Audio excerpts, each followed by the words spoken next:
Welcome to the inaugural episode of Between Two Rinks. I'm your host, Aaron Ace Chisling. Alongside me, I've got Cameron Meserve. Cam, how's it going, man? Doing great, Aaron, and super excited to be here and super excited to get this podcast started. It's been a lot of hard, gritty work behind the scenes, and this looks great. Super excited. We can't wait to release some great content to everybody, and I can't wait to tell you guys what this podcast is all about. So, super excited to be here. So stoked. Yeah, we've been putting in a lot of work on the back end to prep for this, and we've got a lot of really cool stuff coming down. But let's go ahead and kind of introduce ourselves real quick and talk to you about what we're planning with this podcast here. So if you're unfamiliar with me, my name's Aaron. I live in Hudson, New Hampshire.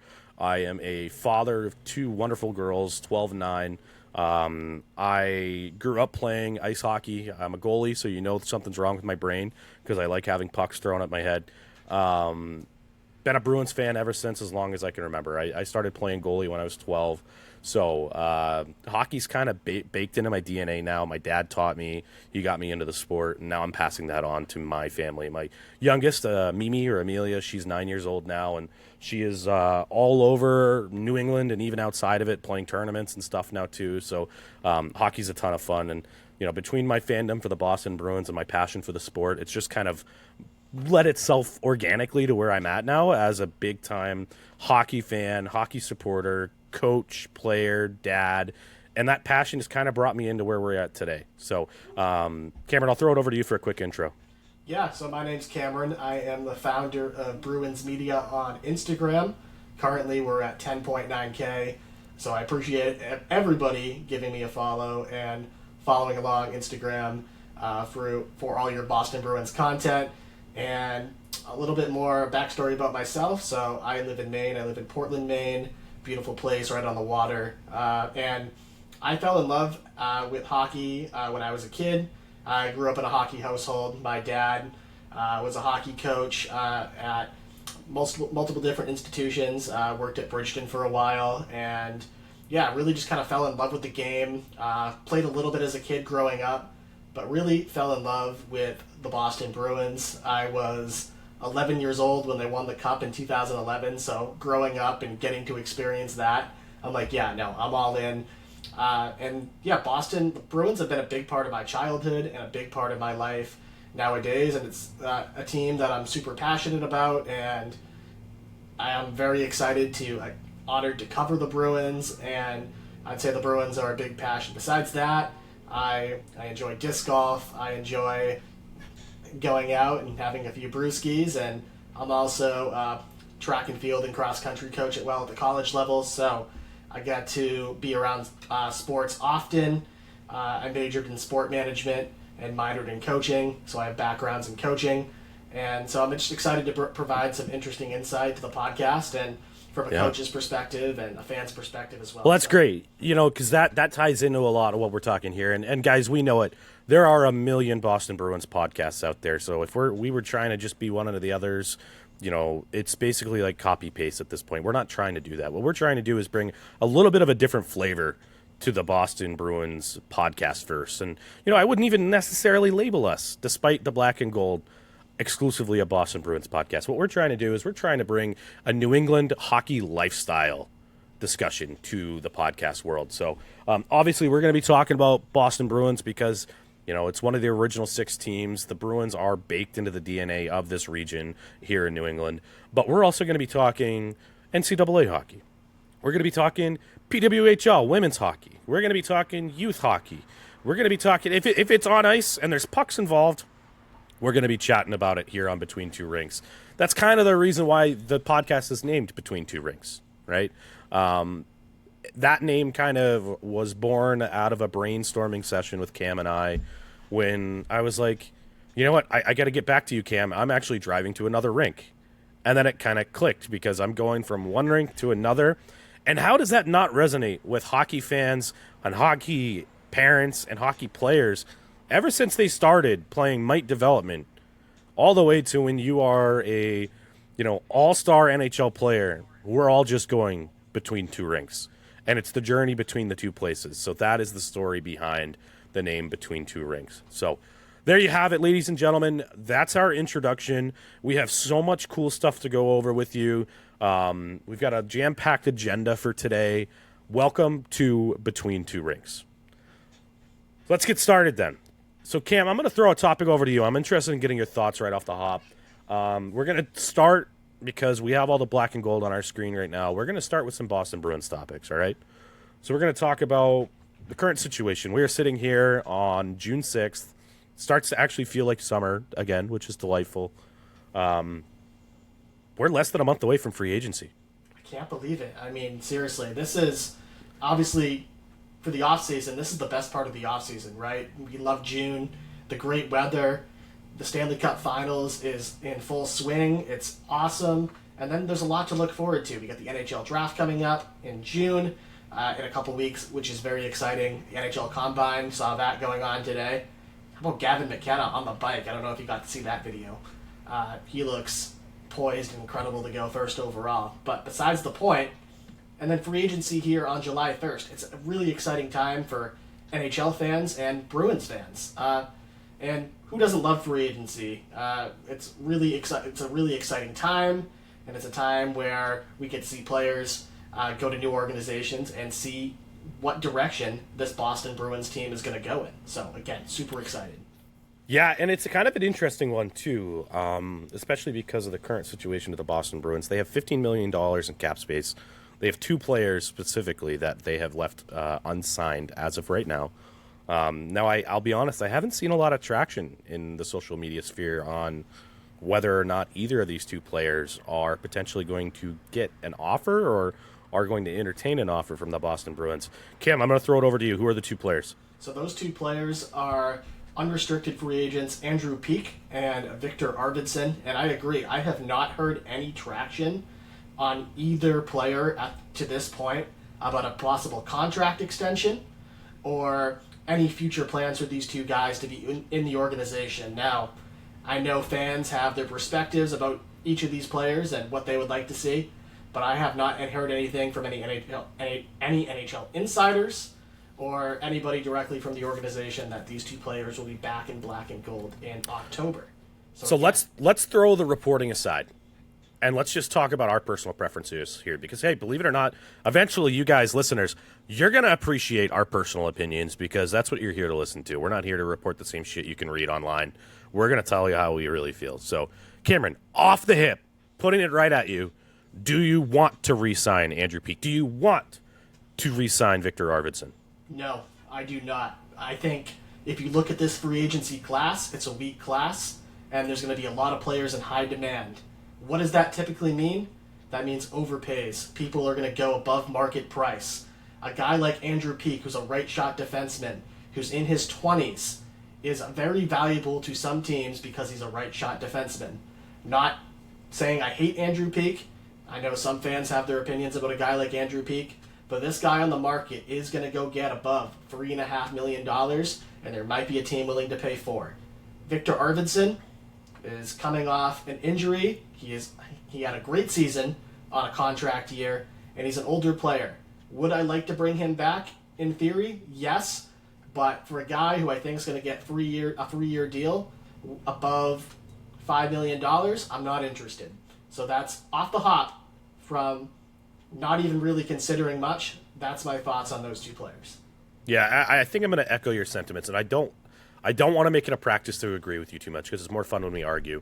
But right off the hop, Andrew Peeke, I have never been infatuated with Andrew Peeke's game. And I've gotten into arguments with a few people on Twitter that think he's like much better than I think he is. I think Andrew Peeke is a serviceable third-pairing defenseman. 100%. If you can keep him signed for a reasonable rate, and as far as I'm concerned, that's close to the league minimum for what Andrew Peeke brings to the table. Maybe give him a little bit of a bump because of his, being able to be healthy, I guess, and being able to play those minutes, but he's just not a great NHL. If you put him in the top four, which I've seen him in the top four a few times for the black and gold, you're in a pickle. So he is worth anything less than $2 million, and I'm fine with signing Andrew Peeke. Otherwise, bye-bye. Go sign with a bottom-feeding team. Go sign with Vancouver for like $4 million for 3 seasons. Like, I don't really care at this point. No, buy on Andrew Peeke. Now, Victor Arvidsson's a little bit of a different story, and apologies to the listeners. My voice I'm kind of still coming over something here. But Victor Arvidsson's a little bit of a different story for me. Like, in a vacuum, I thought Victor Arvidsson was electric this season for the Boston Bruins. You know, obviously he was very effective on that line with Zacha. But that 25-goal performance that he had was kind of a bounce back. You know, he really struggled with Edmonton, which is surprising when you're playing on an offensive system like that he wasn't able to generate the production. And then I also have concerns with his frame. He's a little smaller, and he's injury prone. We saw it in the playoffs. Victor Arvidsson wasn't available to play some important games against the Buffalo Sabres when we really needed depth scoring. So I feel like Victor Arvidsson's a good regular season player. I feel like he's maybe not so great when the playoffs come around. And I have apprehension to signing him to a longer-term deal at his age, at his injury proneness, and how much ACV that would cost. So I'm with you, 2 for 2. Let them both walk. And to bounce back off that point about Andrew Peeke, there's so many defensemen in the Bruins system that are very replaceable. He's a replaceable bottom pair defenseman. And you got guys like Frederick Brunet, who's looking to get an opportunity. You got a guy like Henry Jokiharju, who is signed. In my opinion, who has looked better in times this season than a guy like Andrew Peeke. I'd much rather pursue one of those two options or sign somebody a lot more affordable. And then to echo your point about Arvidsson, I think this season with Boston is Arvidsson's ceiling, right? A guy who can score 25 goals. If you re-sign him, what's his floor, right? Being on the IR, and you're taking on this cap space for a guy who might not be available 24/7. That's not what the Bruins need to do. They need to manage their assets. So I'm in agreement there as well. Yeah, a couple of interesting things about Peeke. Looks like he cut his giveaway rate down by 40% over the last season. Played decent PK minutes. Big reason why the Bruins like him is that he's a right shot defenseman, which is something that they really need and they don't have a lot of. But I do feel like he's going to command a pretty solid market in free agency, and there's a reason why it's not going to be with the black and gold. 100%. And you look at a guy like Andrew Peeke, and I know you referenced this team already. I see a team like Vancouver or Calgary paying him 3-4 years, up to $4 million.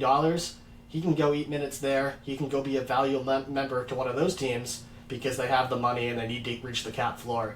So I don't see him re-signing it with a team like Boston. This is his time to go get paid. Yeah, absolutely. So let's go ahead and pivot here. We talked about the Bruins' unrestricted free agency. We're not going to talk much more about free agency. We got plenty of time to do that. We're going to try to record weekly here, so we'll have other weeks to talk about the pending free agent crop. Let's talk a little bit about the Atlantic Division. All right. I'm interested in getting your thoughts, especially in the wake of something that we're going to talk about a little bit later with the Dylan Larkin news. You know, what does the Atlantic Division look like? Is it still a meat grinder, or do you think the cream's going to kind of rise to the top? It's not going to be quite as competitive next season. Cam, what are your thoughts? If anything, I believe the Atlantic Division is going to become more competitive, and it's only going to be more challenging for Boston to make the playoffs. For example, we look at a team like Florida, who was very injury-riddled this season. We have to believe they're going to bounce back in some sort of sense. And you look at a team like the Toronto Maple Leafs, who had a down year. Obviously, they're looking to retool and go again. They still have a great players in William Nylander and Austin Matthews and that first overall selection.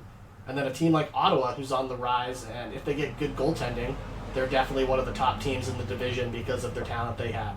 So again, I think this division's very tough, and that doesn't even include talking about Buffalo and Tampa. So I don't think this division's going to get any easier, and in order to compete, Boston's going to match those teams.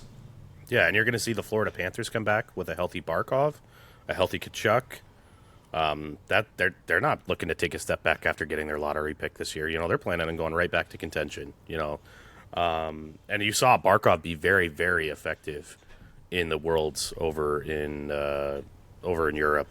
You know, he was the leader for the Finns over there as they captured gold in the World. So that'll be really interesting to watch.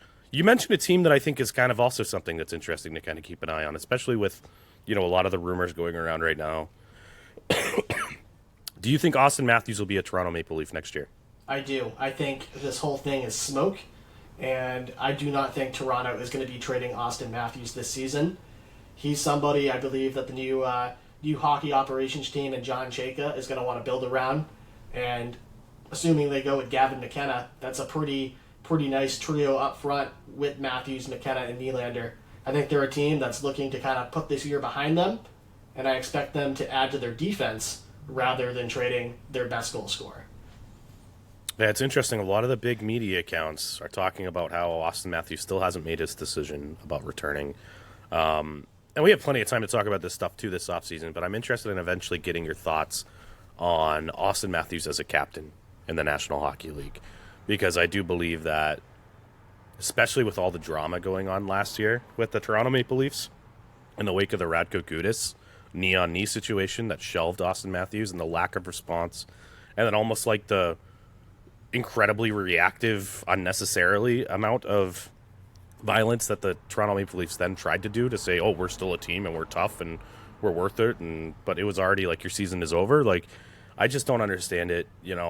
One thing that I noticed about Matthews is, especially in the playoff series against the Boston Bruins, is anytime anybody else in his line got decked or cleared out, he was never the guy that would jump into the scrum and try to protect his teammates. So if you're wearing the C on your chest and you're not willing to go and do that, I can't really say I blame the rest of his team for not wanting to back him up. No, What are your thoughts? I agree. I think Matthews is a really shitty captain from what I've seen, and he's a guy that, again, like you said, I've never seen him stand up for any of his teammates, and he's a guy that I think he's very arrogant about the way he goes about himself, and I think the culture in Toronto has to do with, it starts with him and Nylander, and if Toronto wants to have a winning culture, right? Every team talks about culture. What makes a positive culture? I don't know if Toronto has that with those two guys, right? I feel like there's a lot to be desired from a leadership standpoint. Again, I don't know Matthews personally, so I can't comment on how he is in the locker room or what his teammates actually think of him. But from what I see on the ice, I think he's a really shitty captain and he's a piss poor leader. Yeah, 100% agree. And it's really interesting for me too. Like, we talked about this on Inside the Rink. So I'm also a podcast host for Inside the Rink podcast. We do coverage around the league. So it's kind of interesting. We talked about leadership, right? And that ties back, especially to you guys that are listening that are Boston Bruins fans. What is leadership? When you think of like a prime leader, what's the first name you think of? 99% of you are going to say Zdeno Chara, right? And that's 100% accurate. And how does Zdeno Chara lead? Zdeno Chara doesn't lead by telling everybody what to do. He leads by going there and doing it himself. He leads by example. He shows up to practice early. He gets off the ice late. He's practicing off ice. He treats every rookie that comes into that room like they're a welcome part and they've been there the entire time. He completely changed the culture of the Boston Bruins when he signed here in free agency and turned this team into his team. And that culture that he created when he was here lasts to this day. I mean, you have Mark Recchi, who came out way after his career is even over, asking, he was asked, who are your top leaders that you ever interacted with? And one of the first names he came up with, and his Hall of Fame career, was Zdeno Chara. I can't tell you what player in Toronto has that same drive, that same ethic, that same want to bring everybody into being a better version of themselves than what Zdeno Chara has. And I can't tell you the last time they had somebody like that in Toronto either. No, 100%. And I don't think it's crazy to say that Zdeno Chara is one of the best leaders of all time. Just talking about maybe not just in hockey, but maybe sports in general. He is somebody, like you said, you want somebody who leads by example. You want somebody who's tough. Somebody that's not afraid to stand up for his teammates. And that's what Chara is. And that's why his teammates respect him. And like you said, who do you look at in Toronto? And I do like that Easton Cowan kid, but they need their star players to be leaders. And Nylander and Matthews are not leaders, and that's the issue for Toronto. It's not a coaching problem. It's a piss poor culture problem in Toronto, and they need more from their leadership group if they are going to turn that culture around, for sure. So let's pivot off Toronto. I can make fun of the Leafs all day. It's something that's like a pastime of mine. I've got a fun exercise for you. Okay. All right. I want you to give me your top 4 teams in the Atlantic next season. Top to bottom, number. You can start at 4, you can start at 1. Okay. Number 1, I have the Florida Panthers. Ooh. Hot take. They're back. I think Alex Barkov is one of the best captains in the league. He is incredible.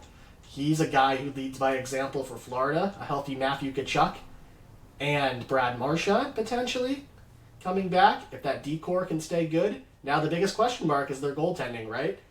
Assuming they have their goaltending figured out and solved, Florida's going to be right back in the hunt. Number 2, something else that might be scorching hot, the Ottawa Senators. I like this team a lot. I like Brady Tkachuk. I love Jake Sanderson. He's a top 10 defenseman.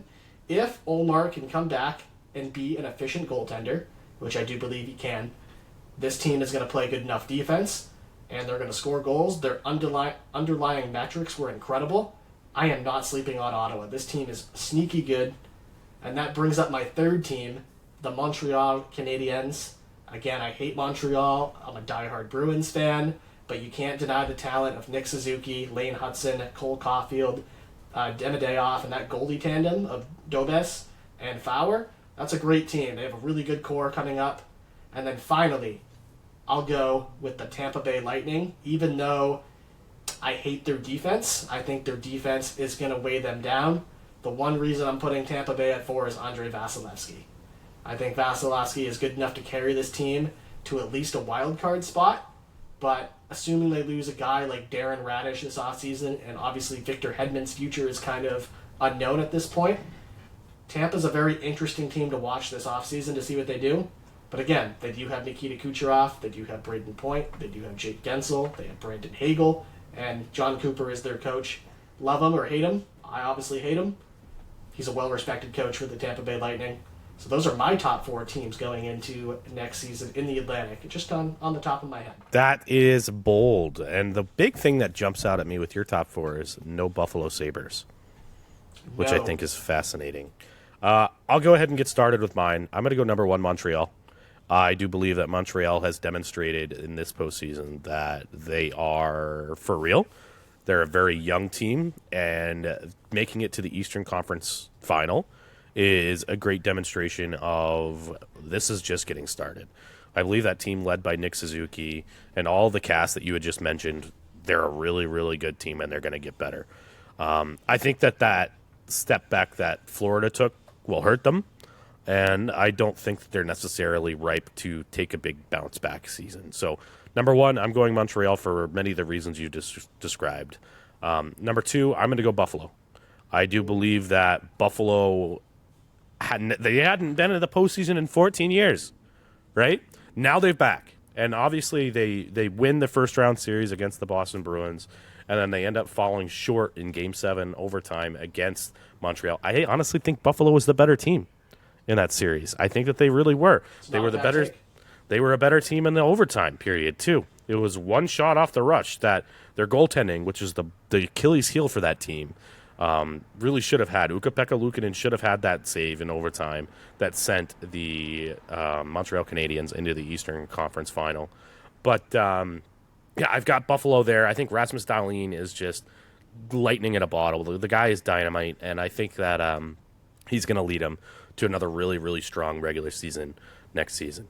Number 3, I have the Tampa Bay Lightning. I just think that John Cooper, who's finally rewarded with his first Jack Adams after many seasons that he probably deserved it, I think that he's too good of a coach. I think you have one of the top wingers in the game with Nikita Kucherov. I think you have one of the top goaltenders in the game with Andrei Vasilevsky. And we'll have to see if Victor Hedman can take care of his mental health or anything, but when he's at the top of his game, he's a top-tier defender as well. So it's going to be fascinating to see. I just think that Tampa Bay's bred to be good. So I've got Tampa Bay there as well. And then finally, I'm going to say, sure, number 4, I'm going to go Ottawa. I can see that as well. Those guys, they've been knocking on the door the entire time. I think if we didn't have the news that just dropped, Detroit could have been in this conversation as well. Oh, yeah, but that's a whole different conversation, ladies and gentlemen. Any closing thoughts on our top four of the Atlantic Division, Cam? No, I guess my last closing thought is I know there's a lot of question marks. The one thing I did see is both of us leaving Toronto off that top four. Again, will be interesting to see what they do this offseason. And then again, with Buffalo's goaltending, that's a big question mark for them. But if they can get good goaltending, they're going to be right in the mix as well. So, well said. So here's our takeaway right off the hop, guys. Between Two Rinks, not Bruins homers. Neither of us had the Boston Bruins in the top four of the Atlantic Division. However, I will say it would not surprise me if they did end up there somehow. It seems like with the piss and vinegar that this team has, they sometimes still just seem to find a way to be a really competitive team. But, you know, we'll put the homer hats away for now. Let's segue into it, and we'll talk about a couple other Bruins-related topics in a moment, but I think this is a good kind of transition.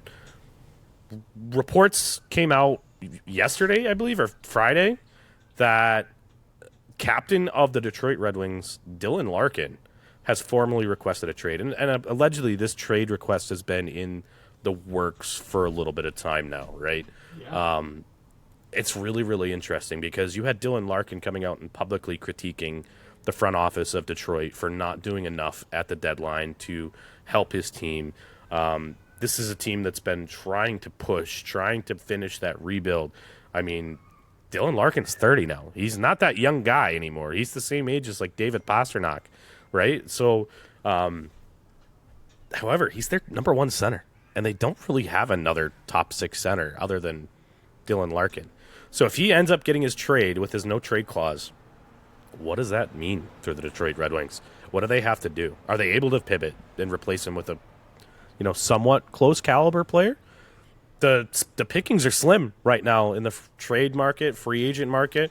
The only other name that maybe comes up to mind for Detroit is maybe like Robert Thomas, but now there's reports that he's not even on the block anymore. So interesting. I'm going to throw it over to you, Cam. What are your thoughts on the whole Dylan Larkin situation?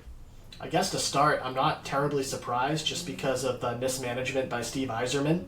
And Larkin's a guy who, you would think that would want to be with Detroit for the rest of his career. But he's a guy that is going to return really good value back to the Red Wings organization. And the Wings got a lot to build around. Moritz Seider is the best defensive defenseman in the NHL. So there's that. And Lucas Raymond's only, 23, 24 years old. So you have a really nice young cornerstone winger to build around. If you're the Red Wings, I mean, it's not a good look. And something needs to be done. I'm not sure what it is, but maybe this is something that can lead Detroit to a direction of a slight retool. Maybe selling on a guy like Larkin and building around your Lucas Raymond and Moritz Seider. Maybe those two guys are your franchise pillars moving forward. And then maybe you trade a guy like Larkin and get a decent return, and I think they're going to be in the bottom of the Atlantic. But it will be interesting to watch and see where Larkin gets traded to. And if Larkin gets dealt, what does that mean for the other players on the team?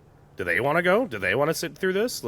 It's going to be a really fascinating thing to watch over there in Detroit. It's publicly known, or at least speculated, it's not necessarily confirmed, that Larkin's relationship with Yzerman is frosty. It's a little contentious, to say the least. So I'm a question for you. Larkin, if he gets what he wants, which basically he has full control with his no-trade clause, yes. Where does Dylan Larkin end up? Now, you mentioned that he's a Michigan guy already, right? This was his hometown team. Yeah. He went to Michigan. He literally was, born and bred to be a Detroit Red Wing, and now he doesn't want to be one anymore. So where does he go? Minnesota Wild. It's the easiest prediction of the offseason. You look at a team like Minnesota. They got Quinn Hughes. They got Kirill Kaprizov. They got Brock Faber on defense. They got Matt Boldy. What's the one thing they're lacking? A true number one center. Insert Dylan Larkin. You got a lot of Americans on that team that just won gold. Boldy, Hughes, Larkin. Faber's an American. It seems like a great fit. He's a fast player. Kaprizov's a fast player. You can put them on a line together. I think that's what Minnesota needs to do. And they have the assets to acquire a guy like Larkin, especially if Larkin's like, I want to go to the Minnesota Wild, trade me. That's the only team I want to go to. He has all the leverage in the situation. Yeah, it's interesting you mentioned that. And it's not a surprise either. Billy Guerin is an aggressive general manager. So aggressive. He is willing to go out there and be an idiot. Like, honestly, he doesn't care. He's going to go and try to do whatever he needs to do to improve his club. So it's going to be fascinating to see. I've got one team that nobody wants to see this happen, but it just screams Vegas Golden Knights. It really does. You know, it seems like anytime there's a big player out there on the market that's disgruntled, that wants a change, somehow, some way, Vegas swoops in and just finesses the other team. It just screams like Jack Eichel. It screams Tomas Hertl. It screams Mark Stone. It screams all of these other players that have like, oh yeah, I'm looking for a change, and suddenly they're a Vegas Golden Knight. Rasmus Anderson, Mitch Marner. you know, Mitch Marner, Noah Hannafin. Yeah. Like, the list just keeps going on and on and on. And you look at me and you say, Ace, how do they can't keep getting away with this? How do they do it? How do they have cap space? The Vegas Golden Knights are the most ruthless, cutthroat organization in the NHL. They don't give a shit. And we're seeing that with what's going on with Bruce Cassidy right now in the coaching situation. Doesn't matter if you're a player. It doesn't matter if you're a coach. I'm pretty sure if you poured beers at T-Mobile Arena and you decided to go try to work for another bar, you're probably going to hear from a lawyer about a non-compete. They don't give a shit. The Vegas Golden Knights are here to win. They're going to find every contractual loophole and every way to get around the rules to make their team the best possible way that they can. And you see them in the Cup final again today, right? And they don't care about how you feel about it. No, they don't care if there's a goddamn criminal out there that can still play really good hockey. They're still going to go out and get him if he helps them win games. So it's really kind of an interesting thing, and I just feel like it's just a matter of time until I see that Dylan Larkin is a Vegas Golden Knight tweet from Elliot Friedman come across my Twitter. No, 100%. And Vegas is a team that needs to clear cap space, but I could totally see them packaging, again, ruthless organization, William Karlsson and his contract, and another piss poor contract they have to Detroit to go acquire Dylan Larkin. Could you imagine Dylan Larkin on that team with Jack Eichel? That would be something that would not surprise me at all. Ruthless organization. And everybody will say, well, between two rinks, how will they do it? They don't have the draft capital. If Dylan Larkin goes to Steve Yzerman and be like, I will not report back to your team, and you need to trade me, and I will only accept a trade to Vegas.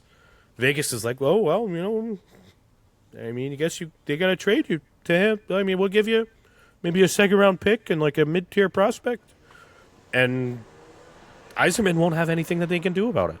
Now, everybody will say, oh, what about tampering? What about this? What about that? Unless there's a way to prove it. Right. Who cares? Yep. Larkin's got the leverage, not the Red Wings, so they're not going to get the value back. What fans think Larkin is worth, they're not going to get that value back because Larkin controls his own destiny. So let's tie this back to the Boston Bruins here.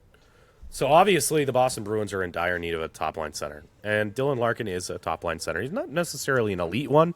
He's not necessarily a super high-end one, but he would look great playing alongside David Pastrnak. So, you know, it's no secret that the Boston Bruins are oftentimes, even despite the recent hiccups, they're still considered a destination team.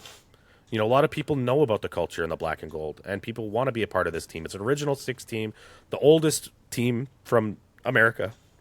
So let's say Dylan Larkin enjoyed his time with Jeremy Swayman and Charlie McAvoy, and he goes back to Steve Yzerman and says, hey, I want to go play for Boston. Boston's one of the teams I'd accept a trade to. What does a reasonable trade package going back from the Boston Bruins to Detroit look like? I think a reasonable trade package, and this might seem low to some viewers, but I could totally see Boston moving the 25th overall selection and the contract of Casey Middlestat just to make things work on a cap flexibility side of things. And Mason Lohrei, he's a guy who has been rumored to be traded in the offseason. Throw him into the package. And then maybe there might be another player going back. I'm not sure. But I feel like some package around a first-round pick, Lohrei, Middlestat, and maybe some sort of prospect going to Detroit, if that prospect even needs to be included. That's kind of what I see for a trade package to acquire a guy like Dylan Larkin.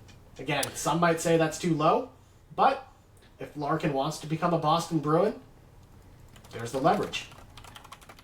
Yeah, I think that's actually pretty reasonable. I mean, anytime the player requests a trade and it is very public and turning into a tough situation, you can't have Dylan Larkin return to the Detroit Red Wings at this point.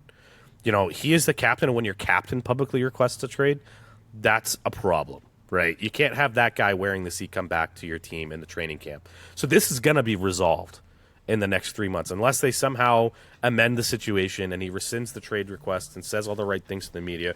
I think we're moved past this and we've mended that bridge, blah, blah, blah, blah, blah. I think it's got to be resolved, and they've got to trade him. So if Dylan Larkin's camp says, I only want to go to the Bruins, I think that's a different trade package than Bruins are one of the 5 teams I'd accept a trade to, because then it's still a competitive situation. You have to have the highest bid. So I do think that, if the Bruins were bidding and the Detroit Red Wings are in a situation where they don't want to go back to rebuilding, they've been rebuilding they've missed the playoffs for 10 seasons. They want to start charging more for those tickets, and to do that, they need to make the playoffs. I think a package kind of like what you're talking about there may be compelling, because there's 2 legitimate NHL players there in the return, plus a first-round pick. I mean, I'm trying to look it up right now. The Jack Eichel trade to Vegas. Right. So, what is the return for Jack Eichel in the Vegas trade? So we remember Alex Tuch going from Vegas to Buffalo in that trade, and yes. Tuch was still not proven as he was now, right? When you think about a player like that, maybe that's Matt Poitras. I'm not calling Matt Poitras Alex Tuch. That's a disgrace to Alex Tuch. But maybe somebody like... So, Alex Tuch, Peyton Krebs, Okay. 2022 first-round pick, which became Noah Ostlund, and a 2023 second-round pick, conditional, which was later traded to acquire Jordan Greenway from Minnesota. So, Tuch, Krebs, and Ostlund, which is... One first-round pick for Jack Eichel, by the way, guys. 1 first-round pick and 2, I don't want to say poor prospects. I mean, Tuch was the top prospect I think that they had in the system at that point, or it was like a young NHL player. So what is the apples to apples? What is the equivalent for the Boston Bruins? I would say maybe Pavel Zacha. He's even more NHL. He's got more experience. So if you did Zacha as a plug and play for their top 6 center spot, that's even better than what they got for Jack Eichel. So I do think that there's a deal here to be made if Dylan Larkin is potentially interested in the Boston Bruins. I don't know if Dylan Larkin necessarily has the Bruins on his short list, because he's probably going to want to go for the bona fide contenders first and foremost. No, 100%. You think the Vegases of the world? You think the Minnesotas?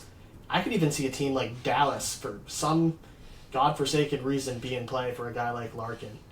Oddly enough. Some, maybe even Colorado. You never know. Dylan Larkin's going to probably want to go to one of those contenders. And again, obviously would love to see him in black and gold, but you have to imagine there'd be a lot of teams bidding for Dylan Larkin's services if Larkin was to say, yeah, I want to join XYZ team. So another fun bit of news that came across the Twitter sphere a couple days ago was the interesting situation with Matthew Knies. Yeah, now, obviously, we've already talked about Toronto, right? There's a lot going on with the Maple Leafs, and there's a lot of issues with that team right now. Allegedly, there was a trade that was nixed because it was submitted a minute too late at the deadline last year between the Toronto Maple Leafs and the Montreal Canadiens. You kidding me? A divisional trade involving stars? So allegedly, the return was Russian winger Alexei Zherkovsky, another top prospect, and 2 first-round draft picks going from Montreal to Toronto in exchange for Matthew Knies. Well, what's your takeaway? Give me your immediate feedback, your immediate reaction. My immediate reaction is, what the fuck? That is just my blunt, immediate reaction for a guy, Matthew Knies, to a division rival. I think the surprising part of this package is, the 2 first-round picks, I understand Knies is great. Plus, I think, Zherkovsky is also is going to be a phenomenal NHL player. He's a really great guy, and I'm surprised. That's a really big package for a guy like Matthew Knies, who's, again, super talented. And my immediate reaction is, wow, that was close. Can you imagine like how far Montreal went? How much more effective they would have been if they were able to get a Matthew Knies? Because I do think that guy is a gamer, and he plays the game the right way. He does. He is a rugged winger, a great hands, smart player, and I think if you're going to pay that price, that guy's probably worth it. There was a report that GM of the Montreal Canadiens informed Brad Treliving, you better honor this trade. And once again, I just heard this. I don't know if it's 100% true. I'm not above reporting shit I don't know is confirmed. You know, I'm here for vibes. But apparently he told Brad Treliving, if you're not fired, you better honor this trade in the offseason. And, sure enough, he got axed, and he's no longer the general manager of the Toronto Maple Leafs. So this is a crazy report, and you think about a guy like Matt Knies, where he could have fit in on this playoff run, and no disrespect to Newhook, who had an outstanding postseason for Montreal. Can you imagine a guy like Knies on that second line with Demidayoff, and whether it be Jake Evans or whoever you wanted to plug there? That's a really formidable top six with Slafkovsky, Suzuki, Caulfield, Knies, Evans, and Demidayoff. Insane. Yeah, it's gonna be crazy. So let's pivot here. Let's shift gears a little bit. So we talked a lot about NHL news around the league. Let's talk a little bit about PWHL stuff. You know, like I said, we're not just going to be the Boston Bruins podcast here. We're going to talk women's hockey, and that's near and dear to my heart. My daughter plays hockey, and you know, since she's gotten involved into the game, I've become more of a PWHL fan and, you know, a supporter of the women's game. So it's a crazy time in the PWHL. You know, they just came off of a large expansion welcoming Vancouver to the league. I believe they added another team last season as well. Seattle, the Torrent, and the Vancouver Golden Knies are the two teams that they welcomed. So what do? Let's double it and make it bigger. So they are welcoming 4 new teams this offseason. You have Hamilton, Ontario. You have San Jose, California. You have Las Vegas. And then you have Detroit. So 4 new teams being added to the PWHL. And suddenly when you have 4 teams, what do you got to do? You got to fill them with an expansion draft. So I don't have, and I'm not going to pretend to be an expert, because the PWHL expansion process is very, very convoluted. It is very, very in-depth, and I'm not saying it's done poorly, but I don't have time to sit down and try to decipher it. Let's focus on our Boston Fleet right off the hop here. So in order to proceed with the expansion process, the first stage of that in the PWHL is that you submit a protection list of only 3 players. Can you imagine only being able to protect 3 players during an NHL expansion? There would be riots in the streets. It would be preposterous. So one thing with the Fleet this year is that they were known for their defense and their goaltending. Aaron Frankel throughout the regular season was the greatest goaltender in the PWHL. Just not a big goalie, not a traditional goalie, but the athleticism that she displayed, she's like a cat in that crease. She was just all over it. And, I mean, head coach Chris Spar, who has since departed to go join the Hamilton franchise, unfortunately, but he even said, you know, our identity is Aaron Frankel. So due to that identity, due to the way that the Fleet were built, they elected to protect 3 players, and I'll throw it over to you, Cam, to say who they are.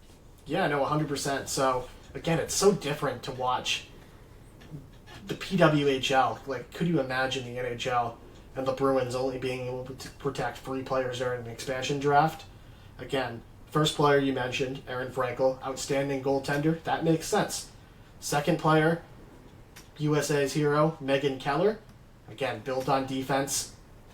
Obviously an understandable pick. And then Haley Wynn, final protection for the Boston Fleet, another defender. Again, you can see Boston's identity here. They're built on goaltending and defense. All those picks make sense, and those 3 players are very outstanding for the Fleet. So I can understand why they got protected, but at the same time, can you imagine being able to protect 3 players? That's just absolutely wild. It's crazy. Now, the big question is going to be for the Fleet going into this offseason, is how do you get the forwards to a point where they can generate enough offense? Because just came out today, longtime Fleet, ever since it was established in the PWHL, forward and one of their captains, Alina Mueller, is going to be signing over in Hamilton with the newer team. So that's one of the players that Boston's going to be losing. She was one of the top points generators for the Boston Fleet, and she's going to go rejoin her former head coach in Chris Spar as he has taken over the job as the head coach of the Hamilton franchise. So that's going to be a big question for you Fleet fans and Fleet followers, is they've got a long road ahead of them to try to figure out how to get that scoring threat back up, because you can't win 0-0. Somebody's got to put the puck in the net, and you can't rely on it.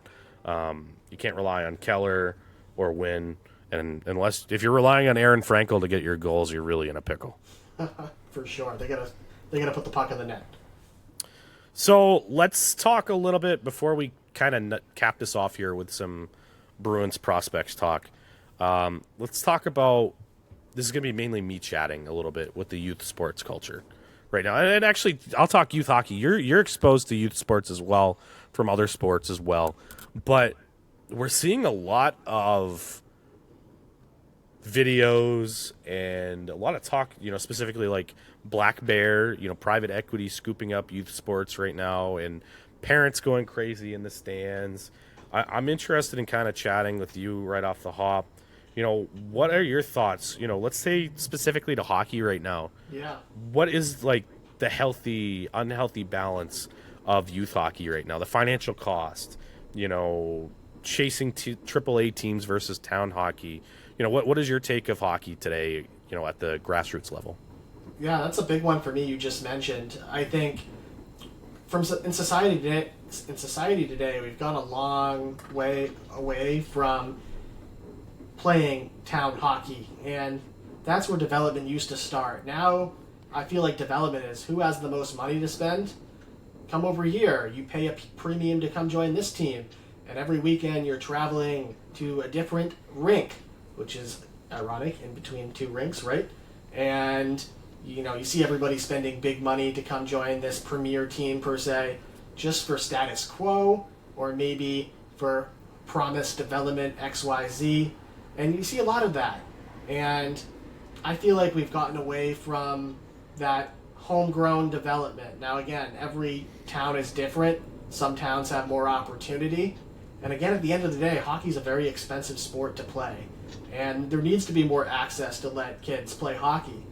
And because equipment's expensive, ice time's expensive, private coaching is expensive. You add up all those expenses, it's not affordable to everybody. So it's kind of a shame in that regard, where I do wish hockey was more accessible to everybody.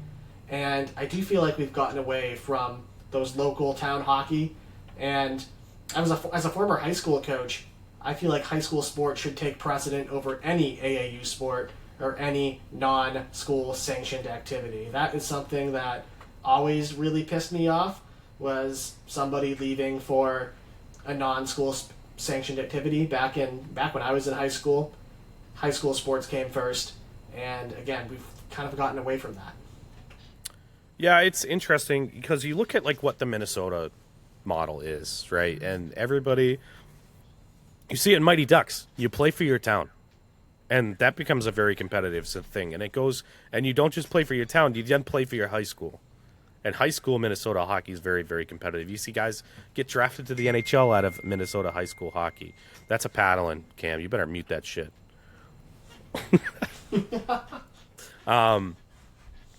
But the Minnesota model is very different than what is like everywhere else in the country. Yes. I mean, you've got Michigan doing the AAA thing with like teams that are highly subsidized by corporations, with Little Caesars and like Bell Tire and stuff like that. Over in New England, it's very, very club focused with high tuitions. It's I'm living it right now. I'm wearing a club shirt right now because my daughter plays for a boys club team, and it's not a cheap investment. It is very, very difficult. But coming from somebody that has seen what town hockey looks like firsthand, the boards are, and I'm not going to name any names. You can really do your due diligence if you really want to find out. The boards are rife with corruption. It's all about parents playing their kids in Right. elevated situations. And it's all about who you know. It's very, very political. And I'm not saying clubs aren't, but the clubs get resources that the teams that are town teams that deal with the corruption don't. So you're kind of trying to mitigate some of that with some of the developmental perks. So it's a really difficult thing.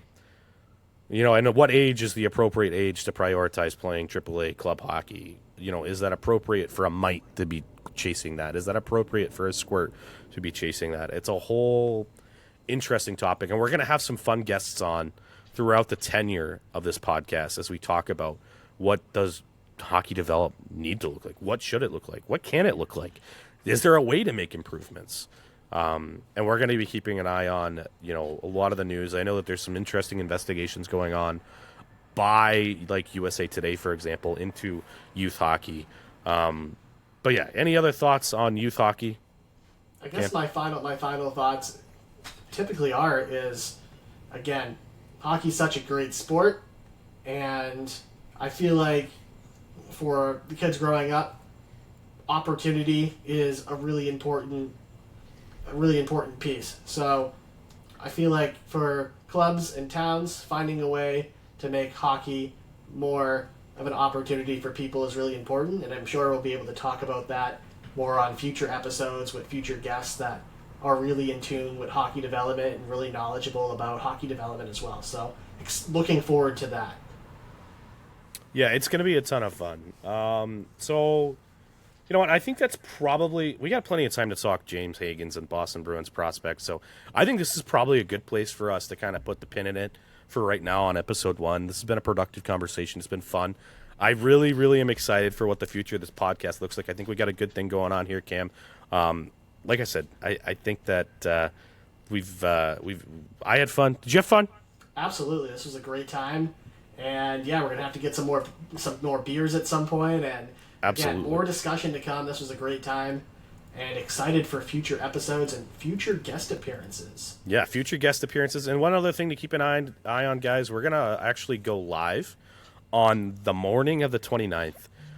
We've been invited. If you are familiar with me from my time at Two Pad Stack, I've got a relationship with the guys over at the Boston Bruins. So I'm going to actually go ahead and bring Cam along myself.